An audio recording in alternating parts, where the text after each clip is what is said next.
You're listening to the Oddities podcast.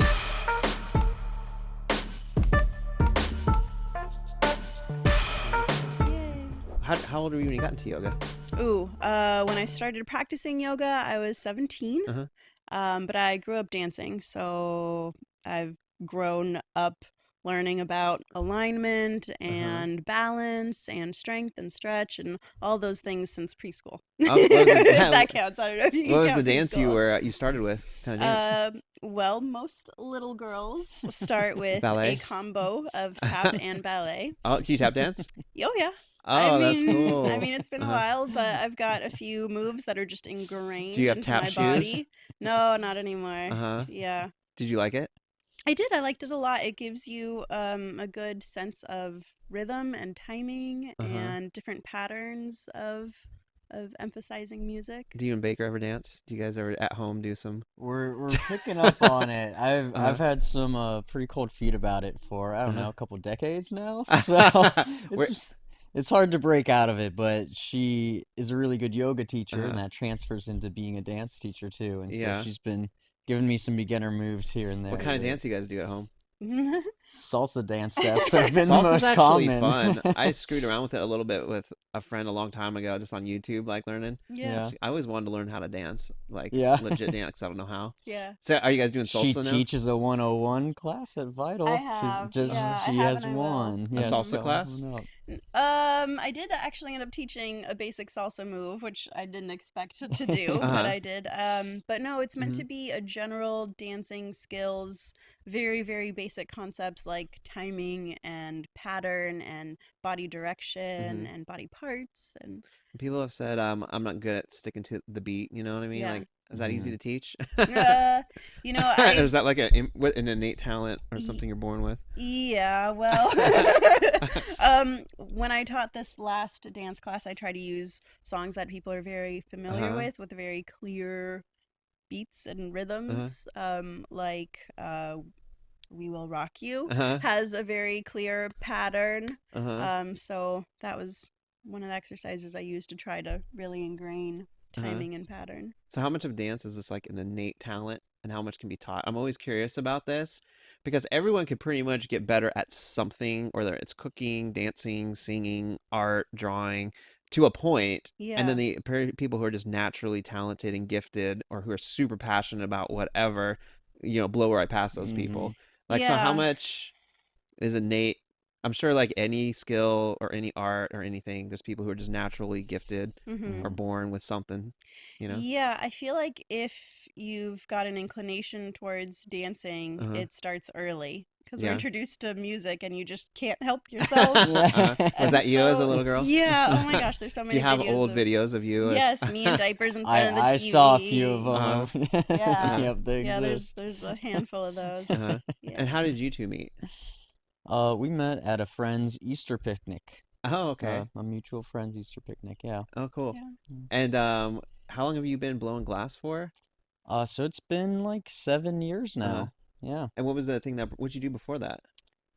Before that, I sold pipes Uh-huh. at a convenience store in West Virginia. I managed the whole store, but anything glass related was really the exciting part of it. And they were just getting them from a local guy or gal that Oh made no, them, or was it like... I called around all over the country to find some places, and that's actually how I got into glass blowing here. Is once I was kind of giving my 2 weeks notice to some of the other people that I called to order things from. One of them said, I actually know a glass blower in the town that you're moving to. If you want to give him a call, maybe he'd give you a shot.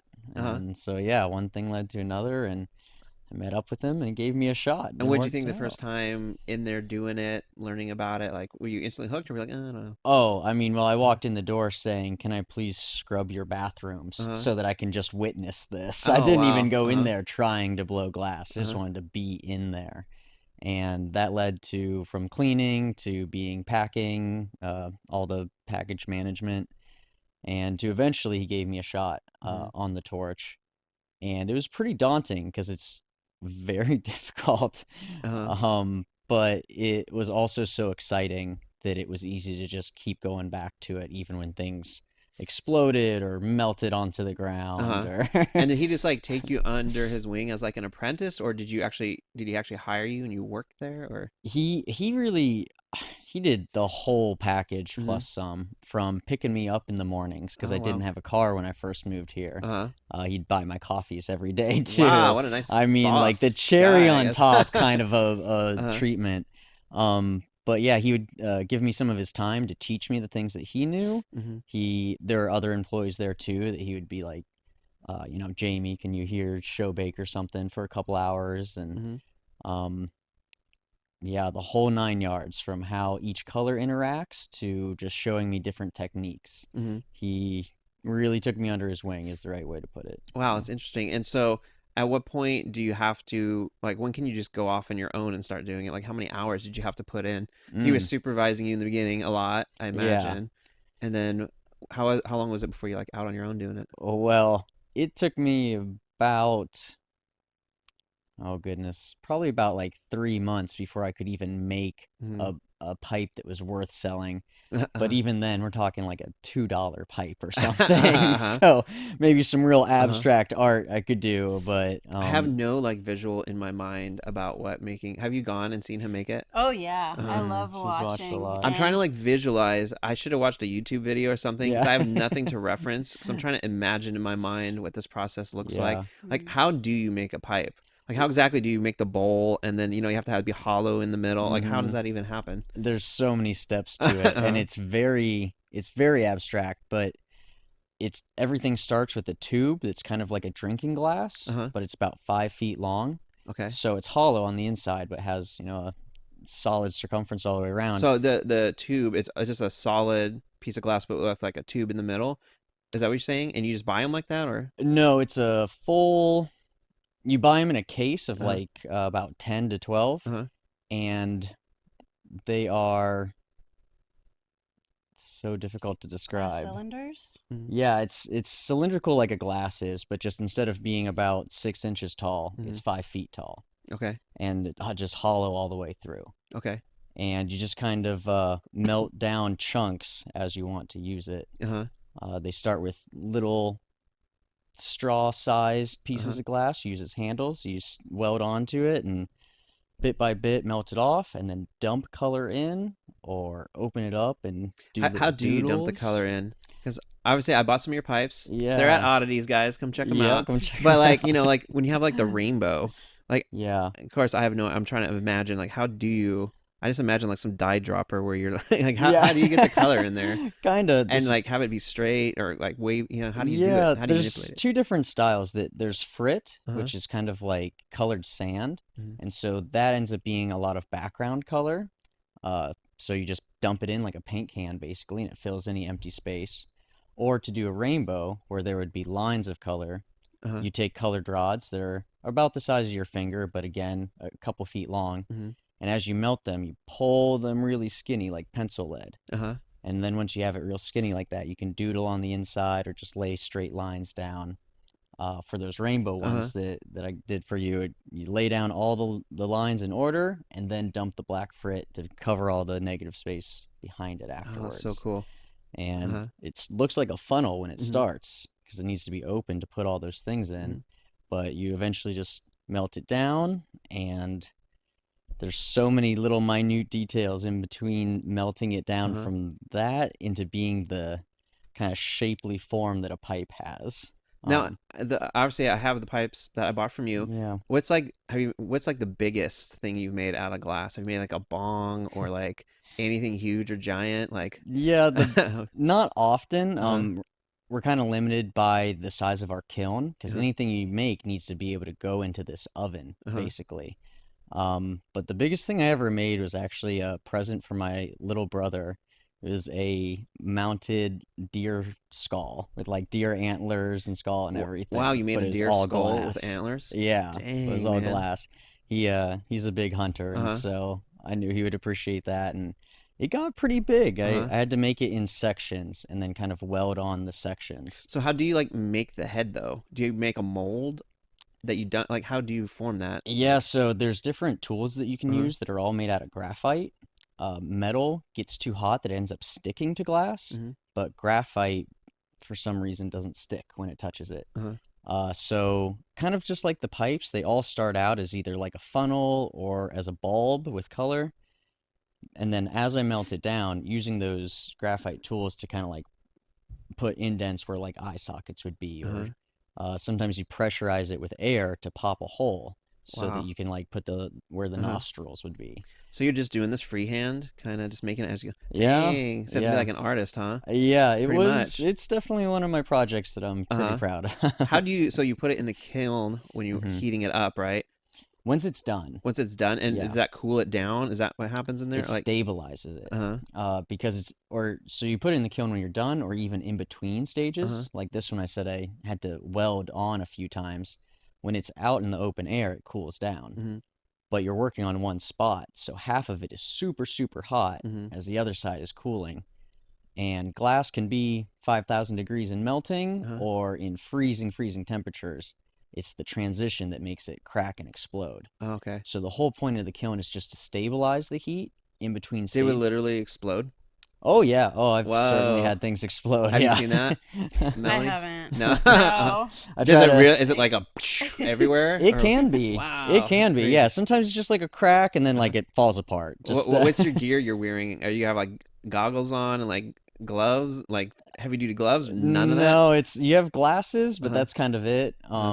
And the lenses on them, they're not sunglasses. You'll go blind if you use sunglasses watching glass blowing. Wait, what? Really? Yeah, Why? it's so Seems bright. counterintuitive. It's kind of like welding that you need to have those Like masks dark. over. Oh, that's what you wear, huh? Yeah, it's called didymium is what they put into the lenses. Have you ever made a pipe? Have you had her come in and make something? I have tried making something. Yep. I tried making a little chip like a coin. Okay. And I used what they call stringer, and that's that colored pencil lead type of thing, to draw on this coin. And I made a face. I made eyes and a beard and some hair, and I guess it looked better upside down. Yeah, it actually did. Like I don't know how that turned out, but I like meant for the face to be this way, and then I just flipped it and it looked better. But Do you guys have any interest in each other's like passions, or is it pretty much you share a little bit, but yeah, I mean, I love watching him work. It's really impressive, and he's been slowly getting into yoga. an artist and a little by dancer little, and a yep. yoga teacher? I get nervous in groups, so yoga classes have been pretty nerve-wracking for me, but I'm getting out there and doing it. And In terms of being like a yoga master, like how is that an amount of hours, or is that something where everyone can accelerate at a different speed to get to that point? You know what I mean? Yeah. So there's a yoga alliance, and you can register yourself with the yoga alliance, and they will qualify you into 2 different categories. So it depends on the training that you've gone through. There are 2 main trainings, 2 different levels, kind of like a bachelor's and a master's degree of yoga, and also you can add more letters to your name if you've taught a certain amount of hours. So Do you have all the letters? I don't have all the letters. You know, if I went through the paperwork, they would. What's give it what to are your me. letters? What are your, So what's your title? yeah, registered yoga teacher is RYT. Okay. Yeah, and if I told them how many hours I've taught, they would put an E in front of that, which means experienced. But honestly, no one that I work for requests that information. How do you get a job as a yoga teacher? Is the former yoga teacher that's exiting like interview you by having you teach a class? Like how does that even happen? Yeah, so the first yoga job I had here, I found it on Craigslist. It was for a local gym in Linden, and they never met me, and they just hired me. Like they didn't have you like demonstrate anything? They didn't have me audition or try out or anything. Yeah, did you show like any credentials or paperwork? Or I sent them proof that I had finished a course. Yes. Wow, dude, Yep. pretty loose. Yep. Yeah. And What was it then- like the first time you taught? Were you super nervous? Oh yeah, I had everything planned out to a T, and I had like timed myself. How long does it take like for me to practicing at run home? through this? And yeah, Were you but guys together at that point? no, not Not we at This is had that before? point, no. yeah We did move here around the same time. Yeah, but Yeah, it took a few months took a before few months. Where were you ended up from? meeting. Southern California. Okay, and where were you from again? Western Pennsylvania. Okay. Wow, complete opposites of the Yeah, map. Yep. yeah, Yeah. very different worlds. Yeah. How did your first class go? I mean, you're obviously nervous, but did it go well? Yeah, it went well. How many Yeah, people no were in it? complaints, no injuries. And probably nobody knows. Well, maybe the people who were doing yoga under the other teacher knew you were new, but most people probably don't know, right? So they're like, "Oh, this girl just knows." And they just- Yeah. They assume They you're a knew I was. master. They knew that I was new to the gym, but they didn't know that this was my first time teaching yoga. Now, what are the different? There's like beginner, intermediate, and advanced. What level were you teaching? Was it beginner or That first class was actually a silver sneakers type class. what is that? For mature women of a certain seniors? age. Yes. Okay. Yes. Okay.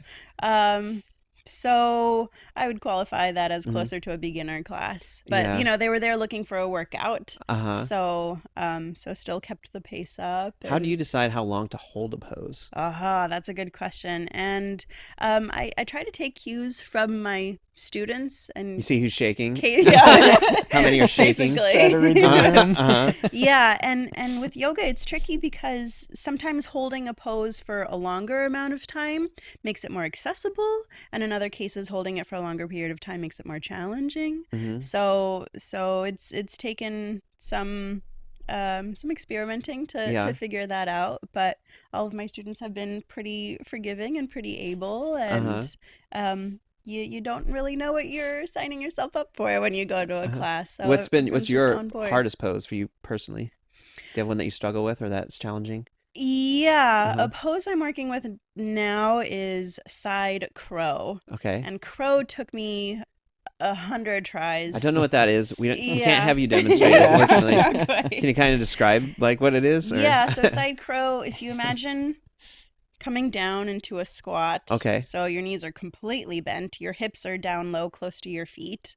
But then you twist your upper body to place your hands on the floor. Oh, and then you kind of pick and then lean you on the side. Yep, I've seen you people lean. do that. Yep, I you know lean that. on your side with your legs on your arms. I've seen so that. your feet are off the ground. Yeah. So I'm feeling pretty confident and comfortable with my center crow, but now I'm playing with the my headstand side crow. poses for me were always the most intimidating because I know I'm just gonna flop right over, like I'm gonna fall. Yeah. And like they say, practice at home against the wall first or something. Yep. But yeah. Yeah. I have a happy memory of falling out of headstand because you can actually, assuming there's no furniture in your way, if you fall out of it you just end up rolling on your back. Okay. And it's like a tumble. And it's like, oh, that wasn't so bad. How many yoga poses are there? And can you geez. invent new ones? Do new ones get invented or is it? Yeah, I feel like teachers get creative and sort of combine poses and different elements and find ways of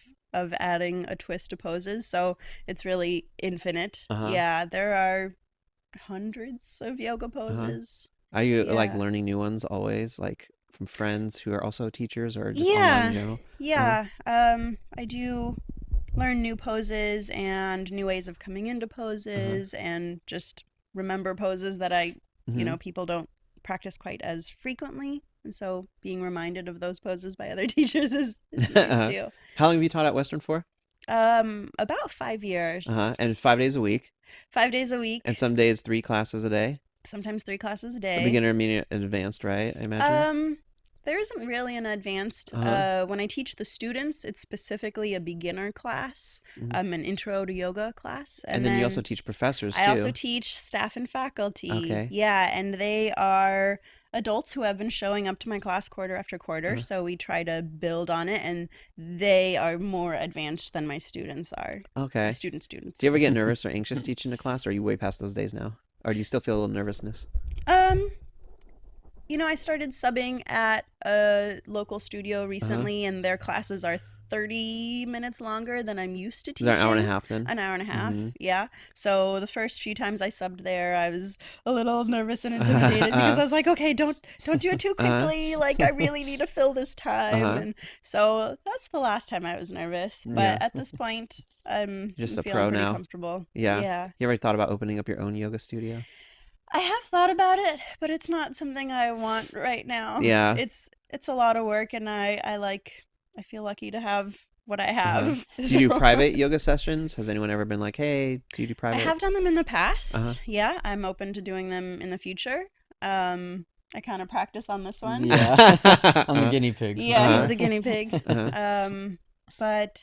But I haven't placed a lot of focus on that. Yeah. What are some of the poses that people just beginning with yoga struggle with the most? Besides all of them, all of them, is there like one in particular that you've seen is the hardest? Or yeah, good. I mean, down dog.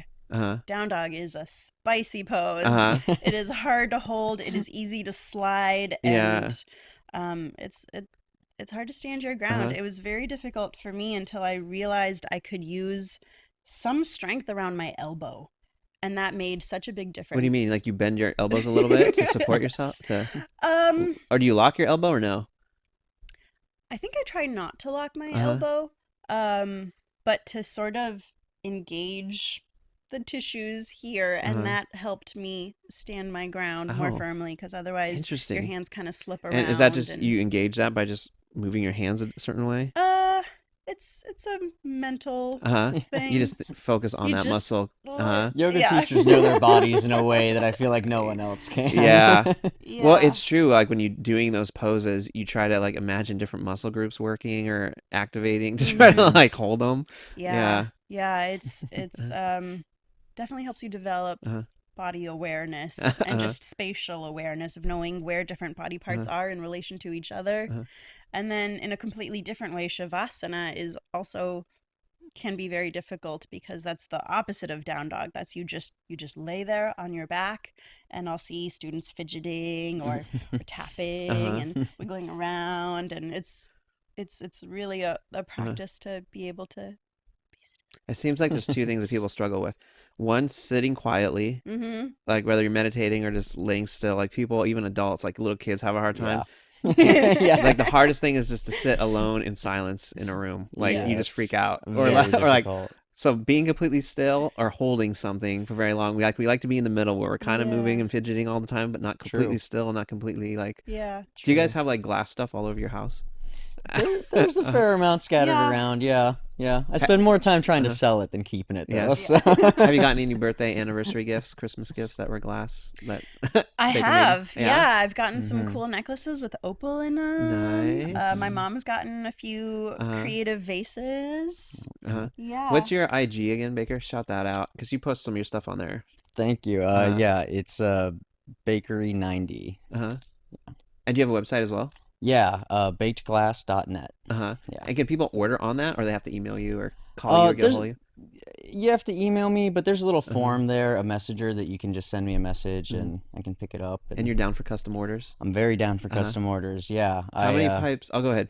Well, I mean, I love making everything, but anything can become a job at a certain point. And so getting new ideas and new color combinations from other people is always a nice way to like freshen up a day, to be like, this is what I'm doing Wednesday, a unique purple piece or something. So. And you make those really pretty pendants, and you got those necklaces, and those little, you call them tooth fairy jars. Yes, yeah. But then you are also doing what would you call it, cremated pieces? How do you describe those? Yeah.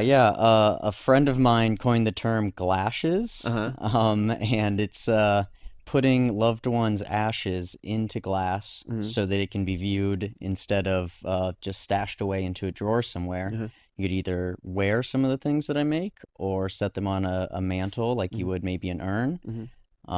But any color under the sun is possible, and it's really fulfilling because it really shows that even in death, everybody is so different. When working with glass, it's pretty much there's a rule: melt this will happen. But with ashes, everybody's biochemistry is so different that sometimes you get shades of colors or iron from people's blood that shows up in it. Really? Yeah, Oh, there are that's so all cool. kinds of unique things that happen that Mhm. yeah, it's no two people are exactly the same, like Wow, even in I wonder what death. mine would look like. What's my color? Yeah, I it's want to really know. surreal. Yeah, Uh-huh. yeah. I did one just recently that again the iron was something that came out a lot, which is kind of a rare thing. I've only seen that in a Uh-huh. couple of people. But with the blue that I put behind it, ended up making this beautiful purple color that I couldn't even recreate on Uh-huh. my own because it's made with somebody's true biochemistry Wow. with the glass that I'm using. That is so So, cool. What was the yeah. piece you made for that? Like, what It was was a that? small necklace. Uh-huh. Yep. I make little kind of like domed necklaces. So there's a color in the back, ashes in the middle, and then a clear kind of bubble in the front, which really magnifies the ashes. And do you have pics of these pieces or similar pieces on your IG? I do. Uh-huh. Mostly my website though has a Okay. lot more Because they pictures. are Yeah. really cool. You did show me one. I don't know. It was a pet of yours, right? Yeah, my childhood pet. Uh-huh. Yeah, yeah. She passed away many years ago, and we Uh-huh. cremated her, never knowing that eventually I would have a skill to use her with. But that is one of the amazing things about cremation is then, 10, 20 years later, you find some idea, and yeah, I've been able to use her as practice. It's almost been like playing with my childhood dog again in a Hmm. way. I put a little picture up with her and So your everything. friend coined the term, but is Mm-hmm. I assume, She. she. So was she also doing that at the same time where she was like taking, cremated animals and put it into glass? Or how did you No. get the idea to maybe incorporate that? How did that happen? Well, I was making a project for her. Okay. And then as she got it, the term just kind of came to her. Uh-huh. Um, but yeah, it really started with just my own dog, but Hmm. then as I saw how much even just my immediate family appreciated those, it made me really realize like, wow, this feels really good to Uh-huh. give these to people and to do this. And so yeah, I tried to branch out from that. And so now that initial guy that you worked with, who Hmm. kind of taught you, took you under his wing, are you Yeah. completely out on your own now? Or do you still work with him? Or I still work with you him. guys share like a shop or No, you he's a lot more of communications, uh-huh. because as he shut down his shop, I decided that I did not want to quit, and so he's helped me a lot with some of his old contacts. Uh-huh. And as I was managing his business too, there's been several of them that I've been in contact with anyways. So we really have kind of overlapped at the communication and sending out emails Hmm. and finding new customers. He's still an amazing business partner. Hmm. So yeah. And how is the market for selling pipes? I mean, is it saturated? Is it hard to get your stuff into a shop? Is it I mean, obviously now that it's legal in the state, people probably been a lot more open to it. I mean, we're Yeah. not a dedicated weed store, but Yeah. we sold one of your pipes before they're even up for sale. Yeah, that's Like we great. had them behind the counter. I still haven't gotten a piece of felt. They were kind of. I was waiting to, 'cause he came by the other day. I wasn't sure what a couple pieces were, and he was like, "Okay, that's." And then I finished pricing them, but that day someone saw them like behind the counter, like, "Oh, I want that one." Just like bought it That's the before we best even feedback I actually. can get. Being sold before they're even Yeah, but not even available, really for sale. But we already had technically. some in the system. Like, okay, and sold that one. But That's yeah, great. we're gonna get a nice piece of felt and like display them on the counter. They're on the counter now, but I just need to get like a nice backing for them. Yeah. But has it been challenging to get your stuff out, or is it? It can What's the be. market like? It can be. Uh huh. Especially on the West Coast, there are so many more glass blowers, and so over here it's saturated. Being from Pennsylvania, I have a few roots back east that have helped me kind of get some other orders over Uh huh. there, Oh, that's cool. where glass blowing is extra appreciated because it is a much more rare thing on Mm-hmm. the East Coast. Um, and with legal weed stores popping up all over the Mm-hmm. place, that helps a lot. There seems to be a curve though that those stores open and they get a lot of Chinese pipes because they're a lot cheaper, Uh huh. but then they realize they get a lot of complaints from customers out after a while that they end up breaking, Mm-hmm. and so then they switch to American glass after that. And so you Okay. almost have to wait a couple months after a store Uh opens huh. to be like, hey, so this is what I offer. Mm-hmm. Are there a lot of people making pipes or a lot of other glass blowers in Bellingham area? Like, do you have an There idea? are. Is there a lot or not a lot or? There's a lot, yeah. Yeah. And I think there's more than anyone could ever really know, Uh huh. because a lot of people even work just kind of like, in their own little side shops, not like full big studios. Mm-hmm. So yeah, there's a lot of glass blowers over here. Mm-hmm. Yeah. How many pipes can you typically turn out in a day? Well, my record is 26. That was a very big day. But I think an average amount 10 to 15. Mm-hmm. Each pipe is a little bit different, so some can take half an hour to make and some can take 10 minutes. Yeah. So they're all a little bit different. Do you have some like special ones at home just for you that are like really? No, I actually the colors that I use for some of my favorite looking pipes, I try to use those for other little pieces of art that I can have around in the house and stuff. Oh, that's cool. Yeah. That's cool. So how often you teach the dance class you mentioned? How often do you teach that? Yeah, so that happened just once last month, and it'll happen once again next month, and it's kind of a trial course. So if that next class goes as well as the first one did, we might make it a monthly thing at Vital. Oh, cool. You would never completely give up yoga just to be a dedicated dance instructor, or? Oh, I wouldn't say never. Sounds like a 50-50 I do love dance more than most things. Shout out the place again where you teach dance. Vital, the climbing gym. That's on State Street. Yeah. And why salsa? Did they say, hey, will you teach? And you're like, well, this is what I can teach. Or did they say, we want a salsa I teacher? asked them, I said, hey, I want to teach a general dance basics course. I know we're a yoga studio, but would you be open to that here, or should I look elsewhere for a space to teach this class? And they said, no, go ahead, teach it here. So I ended up teaching the basic salsa move, but it was really a very general dance class, not specifically. Are you hard on yourself? A lot of counting beats. Oh, really? Yeah, Baker was there. I joined. Yep. You joined in, huh? I sure did. Yeah. Nice. He helped me prepare because I don't know, it's hard to remember what it's like to not know how to dance. Yeah. So he helped me remember. Oh, that's cool. Guinea pig in action. Yeah, you guys ever gonna teach a class together when Baker's boy. proficient? And... Yeah. I might be the demonstration often, but the teacher, I don't know. Yeah, you can be my Maybe the TA. teacher. Yeah, maybe a TA. Are you guys hard on yourselves, like as a teacher, instructor, or as when you're a glass blower making different pieces? Do you guys ever like disappointed or like hard on yourself or overly critical, or is that something maybe in the beginning you were and now you've kind of mellowed over time? Yeah, I think that I can be, I don't know if hard on myself is right, but wishing that I knew more and wishing that I did better, but at the same time recognizing that I do an excellent job at what I do still, nonetheless. And so I'm just slowly learning more and more, and happy with that. What's doing better look like as a yoga teacher? Like when you say that, like, because I've gone to a yoga studio, the one in Fairhaven, I don't remember the name of it. I used to go to that one when I was at Western, and then gyms, Bellingham Fitness. I used to do yoga there at the YMCA back home. So I've done a lot of yoga classes in gyms and then studios. But I'm curious from a teacher's perspective, like what does doing better? I also took elements yoga, hot yoga. Nice. Just hard. Yeah. It's intense. But like, what does doing better look like? So doing better for me looks like having less confused students. So cueing better in a way that students don't feel like they have to look around and see so much. But That's just, me. Yeah. I'm always looking around because sometimes I'm like, am I doing it right? And I have to look behind or over. Or like I can't see the teacher, so I'm kind of like trying to look around somebody. Like I can't see her hand, and so then I have to look to this guy or girl to the right. Yeah, and doing better would be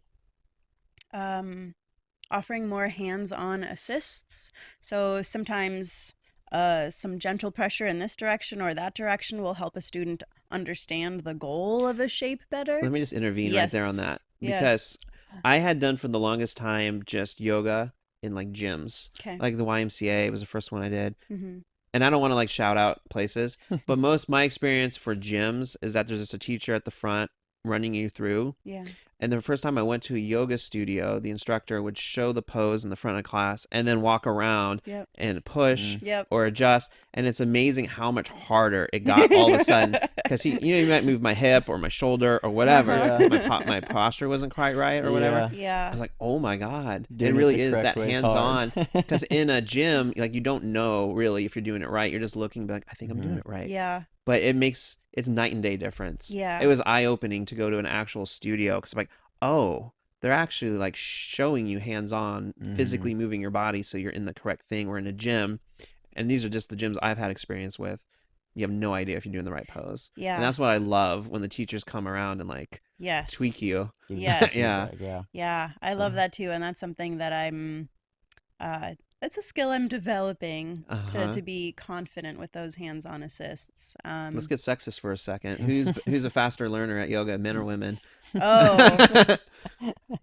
Well, I Women. mean, 100%. yeah, I would For sure. I say think that. all the classes I was in, like women seem to like, I don't know if I don't know what it is, why they seem to be able to get it or do it better. I don't know if men are stiff or if they may naturally have more muscle mass, or maybe women are better. I don't know what it is, but I've noticed like, Maybe just better listeners. yeah, I don't know what it is. They can get deep into poses quicker and hold them better, and their balance seems to be better. What are your thoughts? I mean, theoretically, I think a man's balance should be better because their bodies are usually a little bit more even and symmetrical, less curvy. Interesting. So for that reason, I feel like a man's balance has the potential to be better. But women often have some experience with a little bit of dance or a little bit of gymnastics or a little bit of this or that, and so there's more overlap. How much of a pose is physical strength and how much of it is just technique? You know, because like if I'm in a pose and I'm struggling, how much of that is just my body's not strong enough on that particular pose, and how much of it is like a technique, or is that not interchange? Is that not a thing? It's like, I mean, I know technique is a thing, but yeah. So there are different ways you can adjust your own body to make it easier to stay in a shape without struggling. So getting to know those little adjustments like spreading your feet further apart or shifting your weight to one side more than the other, or different adjustments like that can that's where technique comes into play more than strength, I would say. So, but strength will help you stay in the pose longer and feel the benefit of it more. But as far as doing a shape right or wrong, I like to tell my students that if you're having trouble breathing, if you're holding your breath, that's usually a good cue that you've taken it a little too far. Or if you're having trouble smiling, then that's also another cue that you've taken it a little too far. Yeah. Why is it when things get hard, we stop breathing? Like I know from just working out and lifting weights, when things are hard, your natural impulse is to like clench. As if that's going to make it easier. It seems very counterintuitive. Huh? Yeah, really. You'd think you'd want more oxygen. You're just like, no oxygen. Times, just bear down and get it. So the classes I've been through with yoga, all the poses pretty much follow a similar warrior 1, warrior 2, down dog. Like it seems like there's I don't know if those are what you call them, standard poses or the most common. But one, why is that? And two, like in your own classes, do you ever like just randomly change it up with the same class where they rock in the next day or however many days later, and you're just like totally new moves coming in? Yeah. I try to keep it fresh with my lunchtime students because they're the ones that have been with me the longest, and so they know, oh, I did that sequence already 2 months ago, and they'll recognize it. So I do try to shift focus for them very frequently, but there are some poses that appear more frequently in yoga classes, like warrior 1, like warrior 2, like side angle pose and triangle pose and pyramid, and so those, I feel like they're more common because they are approached from a standing position. I think that for some people it's hard to be on your back for too long, or they're good poses for grounding and for building strength, and you've got some more freedom in the standing poses to make adjustments yourself of how your body is positioned. I know we briefly kind of talked about it in the beginning, but I don't know if we ever answered it. I'm just curious, like, as a yogi or yoga master, are there innate people who can naturally kind of maybe get there faster, but are there people who will never kind of get to that level, or is it just a question of time and putting in the hours where everyone can achieve this level of, I don't know if you want to call it fitness or experience, or like, do you see that? Like, is that a thing where you can see some people are just naturally better at it? Yes. Some people are naturally more Uh-huh. skilled to begin with. And is it an athletic thing, a genetic thing? Is it ability to recognize technique and form and put that into play? Like, what is it? Yeah, so it's a Uh, lot of skill to know where your body is in space and how your body parts relate to each other. mm-hmm. So that's a skill that not everyone has practiced coming into yoga to begin with. And there are some physical limitations, some genetic things of, well, this bone runs into that bone, so I can't fold forward more than this because Mm-hmm. there's this physical constriction, and it has nothing to do with my muscles or my other soft tissues. It's just literally a physical restraint. Speaking of the spatial thing too, like you just mentioned, it is so true. Like when you're in a pose, to like consciously think, okay, where's my shoulder, my Mm-hmm. back, my hip, my thighs, my Mm-hmm. feet, like there's so many different parts that Yeah. have to be in a certain position Yeah. that it's just amazing. Like when a teacher will walk around and adjust you, you're like, oh, I wasn't even paying attention to that part of my Yeah. body. Yeah. Like I'm just like focused on maybe my core or something, and they come by and like move your hip or whatever, and you're like, oh yeah. Yeah. But like it is true, and it's not Mm-hmm. something you even think about when people think about, I think, yoga in general, that it Mm-hmm. is more than just Mm-hmm. stretching. There's like the spatial component where you have to be in tune with your body and where it's positioned and Yeah. everything. Yeah. Yeah. There's a lot to it. Do you have an Instagram where you post anything on, I or do not. Well, I any have an social media? Instagram account, but I Uh-huh. haven't opened it in years. Uh-huh. If Um, people want to be a part of you teaching them, how can they get a hold of you, or yeah, the is that best even an way would option? be to find my Facebook page, Uh-huh. which is Melly Bell Yoga, I Excuse believe. Melly, Melly, M Mellie. E L L I E, Okay. and then Bell like I Bellingham. spelled like a guy there. Yeah. I don't know why. That's how guys spell. So say Yeah. it again, please. Mellie. Uh-huh. Uh-huh. Bell Yoga Okay. on Facebook. That's Melly my Belly. That's page. cute. That rhymes. Yeah.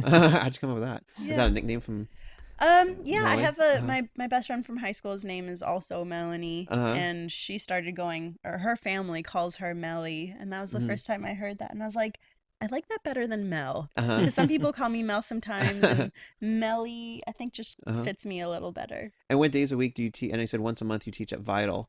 Once What a month I teach the dance class at and Vital, what but day every or time is Friday I that? teach at Vital. Oh, So okay. Fridays at Vital, 10 a.m. is my Is the class. dance or the yoga? No, That's the that's yoga. the yoga. Okay. Yeah, and then the dance, the next time that'll happen, I think it's the third Saturday of April Okay. at 5:30. And the classes at Western now, can people who aren't students go to that? Strictly students only. Sorry guys, you're out of Student, luck. staff, You and have to go back to faculty. school to get Yep, some of that. gotta Uh-huh. go to Vital. Let me ask you a few questions real quick, and then we'll wrap this up. But I was curious, what's the hardest part of being a glass blower? Is that a title, glass blower? Yeah, that what you- if I fill it out on Uh-huh. paperwork, I usually put glassmith. Uh-huh. I feel like it's a little classier. Mhm. The hardest part though is not dealing with, but not being afraid of the amount of times that you're going to inevitably be burnt and cut for the first 2 years before Mhm. you really start getting systems down and yeah, it Uh-huh. happens a lot. Are you getting burnt by the glass or the torch, or what's burning you? Which part? The glass or tools. You like Uh-huh. use a tool, set it down, grab the wrong end of it, Oh. or Have you gotten drop a really bad something. burn? I've gotten a few bad burns, yeah. Uh-huh. Nothing too terrible, Uh-huh. but yeah, enough to set new systems for, I will Mhm. always place this here. I will always place that there. Mhm. Always making sure you never grab the wrong end of something. How hot is it in the place where you're working when you're doing this? Does it get really hot in there? Or? Well, it all really depends on the outside weather too. Uh-huh. We have a ventilation fan that brings the outside air in, Mhm. and so in the wintertime it's pretty cold. In the summertime it gets pretty hot. Okay. So yeah, it's really just Uh-huh. goes with the outside weather Any a nasty lot. cuts? Yeah, yep. Uh-huh. I've had a few of those too. Yep. Nothing again too deep, nothing too bad. How do you get but better at not getting cut? You're just more careful in the process? Is that what happens, or? it's learning that with glass you should never force anything. Mhm. if it is not moving, it's not hot enough. It needs to be melting, because heat and gravity are your biggest tools, not your muscular strength or even your lung capacity. It is almost completely a liquid when you're doing it correctly. So having patience to get it to that point is a really big first learning block, because as everything's happening, you start get flustered and you want to finish it quickly, and that can lead to, again, forcing things, and that can just shatter or explode. So yeah. Now, I asked you guys earlier, and Melanie answered, but I was curious. So, are you really hard on yourself then, or self-critical in the process? Like, what's your process been like? Yeah.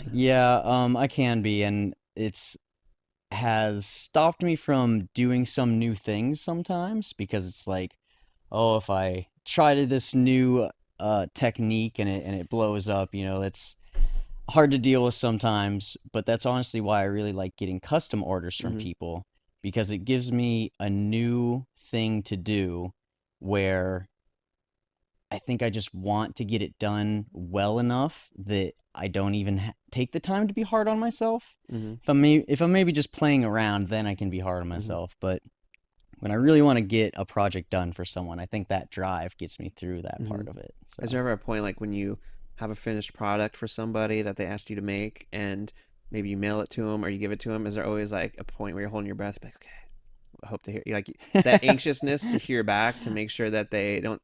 I always make sure to tell them, let me know what you think when you get it, because I always love hearing feedback, whether it's good or bad, because it's all constructive. It's all something that I can make a better product later on. But I usually get good responses, and it makes me happy. So I always make sure to ask, let me know what you think when you get it. And so you've been blowing glass now for how long? About 7 years. And you've been a yoga teacher for? 7.5 years. Experts in your field, huh? Experts. Yeah, we're Great. there. So if you want to get a hold of you, one more time, your Instagram and website. Bakery90, and the website is bakedglass.net. And Melly on Belly. Facebook, Melly Bell Yoga. Melly Bell. Yeah, Melly Bell Yoga. Yoga. All right, guys. Well, thanks so much for coming in here. Yeah, It was for fun. having How was us. it? Not too bad, huh? Yeah, Yeah, not bad that at was all. Yeah, you guys good. did great. Comfortable. Yeah. Thanks. Yeah. Cool, guys. Thanks so much. Man, thank you. yeah. Thank you.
I just turned, or no, sorry, I stopped it.